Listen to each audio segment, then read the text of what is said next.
أكبر الله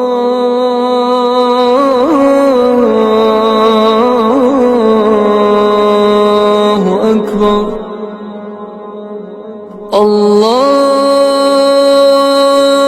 أكبر الله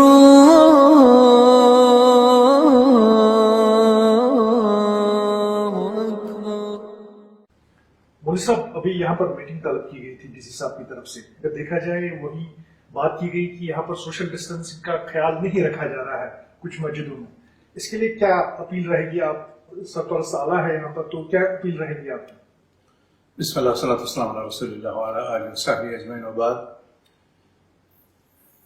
محترم، چونکہ ہم اس وقت کرونائی وبائی صورتحال سے دوچار ہیں اور ہم دیکھ رہے ہیں کہ پوری دنیا اس کی تباہ کاری سے جوجھ رہی ہے، اور اب تو 3 لاکھ سے اوپر روز کی جو ہے تعداد ہو گئی مختلف علاقوں میں.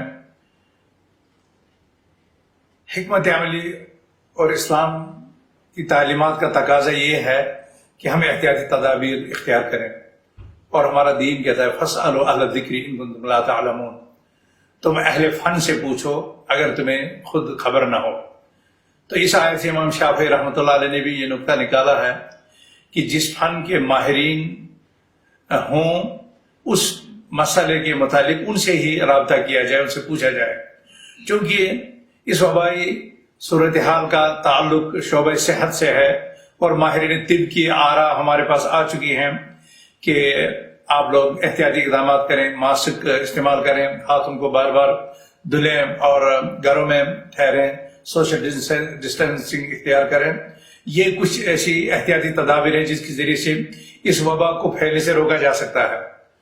تو میں اس کے ساتھ ایڈ یہ کرنا چاہتا ہوں، اگر ایک طرف سے ماہرین طب کی یہ رائے ہے، دوسری طرف سے ہمارا دین اسلام جو خوبیوں سے بھرا پڑا ہے، دین جو انسان کی سلامتی، ان کے تحفظ اور ان کے امن کے لیے آیا ہے. یہ دین اسلام ہے جو سلامتی سے نکلا ہے. یہ دین امن ہے جو امن سے، ایمان ہے جو امن سے نکلا ہے.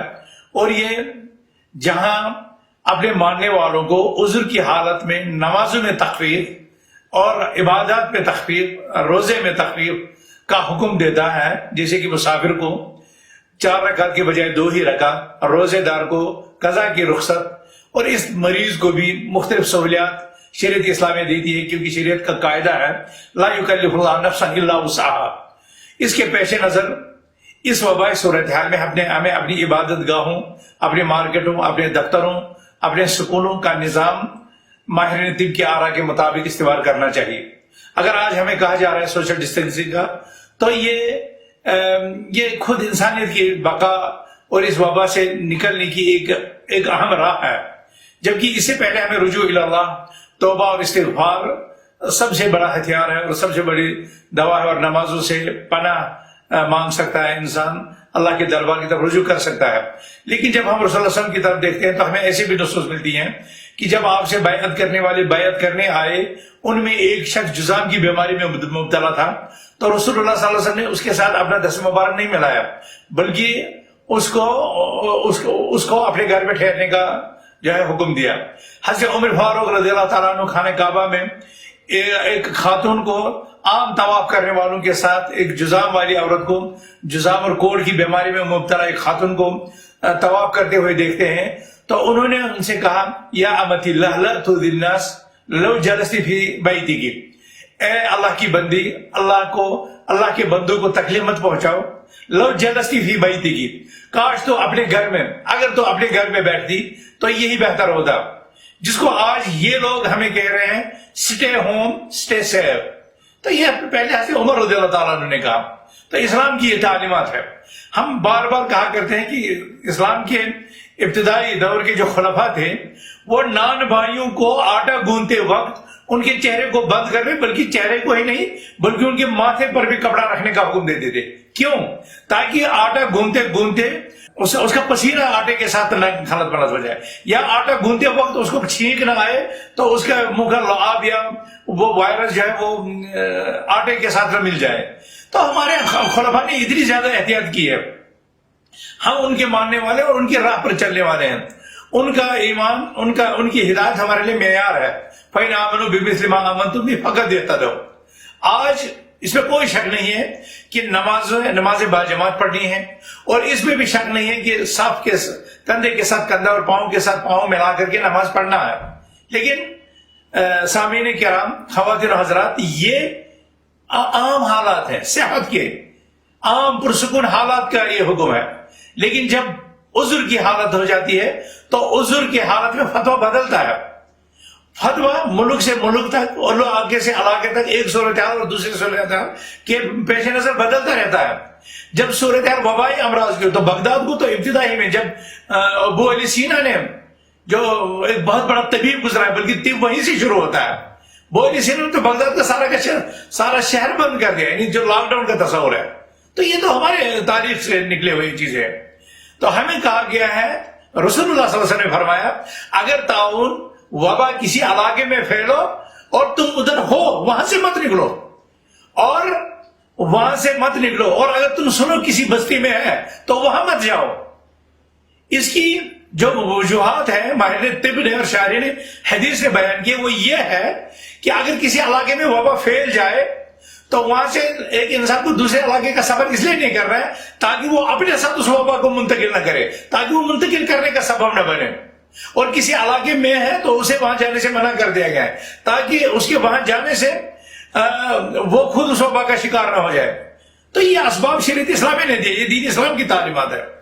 آج جو لوگ مسجدوں میں کندھے سے کندھا ملا کر، سب سے سب ملا کر کے سوشل ڈسٹینسنگ کا پاس اور لحاظ نہ کرتے ہوئے عبادتیں کرنے کا عزم رکھتے ہیں، ہمیں ان کی دینداری پر، ان کے تقوی پر، ان کے تمسک بالسنہ کے عظیم جذبے پر ہمیں کوئی شک نہیں ہے. یہ ان کو خیر کا جذبہ ہے، لیکن اس میں علم کی کمی کہیں نہ کہیں نظر آ رہی ہے. اور علم کی راہبری یہ ہے کہ فتویٰ وقت سے وقت تک حالات اور حالات کے پیش نظر بدلتا رہتا ہے. اس لیے کہ جب آپ صحت مند اپنے گھر میں موجود ہیں، آپ کو 4 رکعت ظہر عصر عشاء پڑھنے کا حکم ہے، لیکن جب آپ سفر پر نکل پڑے تو سفر آپ کی زندگی میں حالت عذر بن کر کے آیا، اس لیے اب آپ کو تخفیف مل گئی، چھوٹ مل گئی، اب آپ 2 رکعت بھی پڑھ سکتے ہیں. اسی طرح مریض جو ہو، اور اگر ایسا مرض لاحق ہے جس کی شفا یابی کی کوئی امید نہیں ہے، تو ایسی صورت میں شریعت اسلامی نے آپ سے روزے ثابت کر دیا، اس کا عوض آپ کو دے دیا، کفارہ، ایک مسکین کو کھلاؤ. اور اگر ایسا مرض ہے جسے شفا یابی کی امید ہے تو شریعت اسلامی نے ان ایام میں آپ کو چھوٹ دی، لیکن دوسرے ایام میں قضا کرنے کی. تو یہ فتوے بدلتے ہیں، احکامات بدلتے ہیں، حالات اور صورتحال، صحت، مرض، سفر، حضر اور یہ تمام چیزیں مد نظر رکھتے ہوئے حالات بدلتے ہیں. اس وقت کورونا کی صورتحال آپ مہاراشٹر کو دیکھ لیجئے، ہمارا ہیلتھ سیکٹر وہاں پر جوجھ رہا ہے. دلی کو آج دیکھ لیجئے، وہ لوگ جو کل سے ایک عزم اور ایک حوصلے کے ساتھ قوم کے علاج کی فکر کر رہے تھے، آج وہ کہہ رہے ہیں کہ ہمارے ہاتھ پر رحم کرو. تو اس کا مطلب یہ ہے، السعید من وعظ بغیرہ، سعادت مند وہ ہے جو دوسرے کو دیکھ کر کے اپنے لیے سبق پکڑے. آج ہمیں